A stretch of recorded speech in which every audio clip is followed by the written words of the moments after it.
Do the honor of introducing her. That will be great. It's my pleasure to introduce Gangiredi Padmaja and also the Chief Financial Officer Mopatti Narendra Prasad.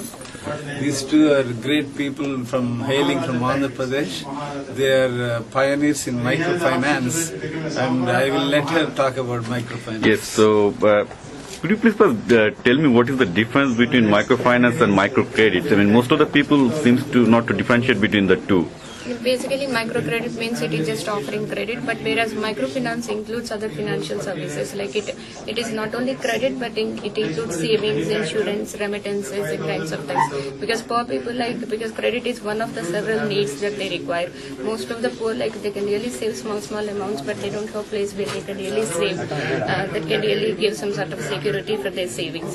So most of the poor definitely need this kind of service. And again, insurance today, if you just look at how many people are really insured in India, it's less than 1%. But again, coming to this particular segment, they never. So when you're coming to microfinance, I mean, are you trying to cover their medical need as well as their financial need? I mean, it's all together. When it comes to microfinance, we take care of their healthcare expenses, we also take care of their educational needs, and we also take care of their consumption needs, because sometimes during they have peak seasons and they have lean seasons, and sometimes they really suffer for food also. At that particular point of time, we even give loans for their consumption purpose. And we also support income generation schemes. Most of the women, they have the ability to really do some sort of income generation scheme. So they start up their businesses with the loan that we give to them, and some of them they improve their businesses, and some of them they vertically or horizontally further and further improve their businesses.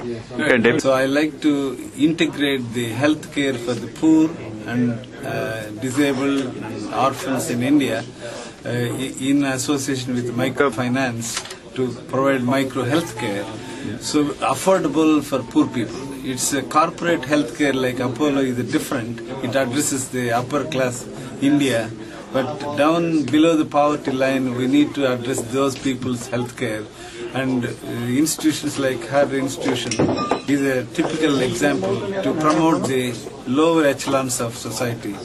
And we are joining forces to provide micro health care in association with microfinance. So do you know, is there any other place there is a concept of micro health care? Because when I talked to Dr. Yunus last year, I mean, they are mostly focused on the business part of it, which is basically the income generation for the people.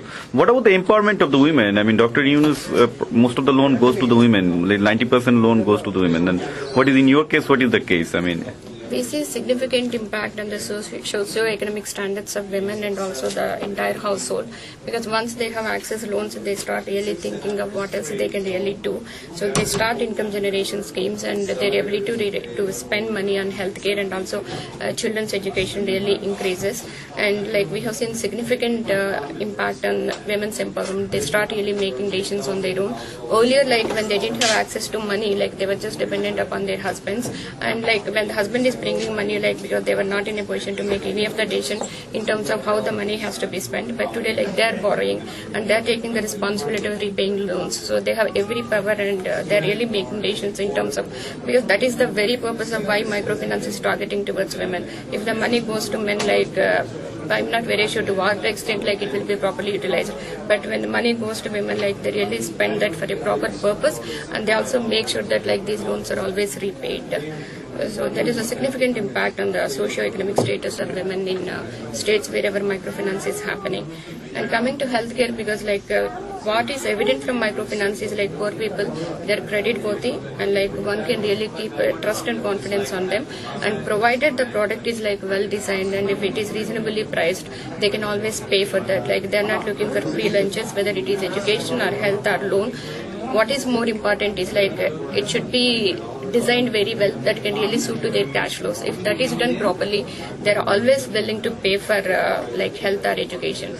And again, the market is too big, so one can always be able to really price it reasonably because we have the volume.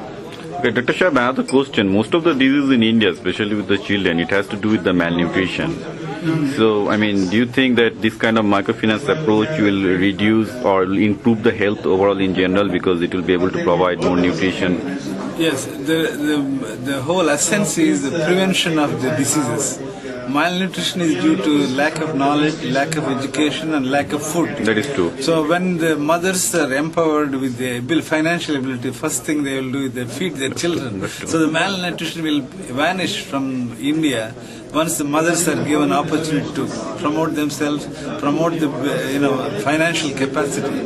So they will feed their children. So a lot of the diseases preventable will be leaving. Like in the Western world, we don't see malnutrition because they're well fed. So the India is developing now, and women are the right people to correct this problem. And then the micro healthcare will address more prevention than cure. Many preventable diseases in India, once you have the financial setup, they will be prevented. Okay, thank you.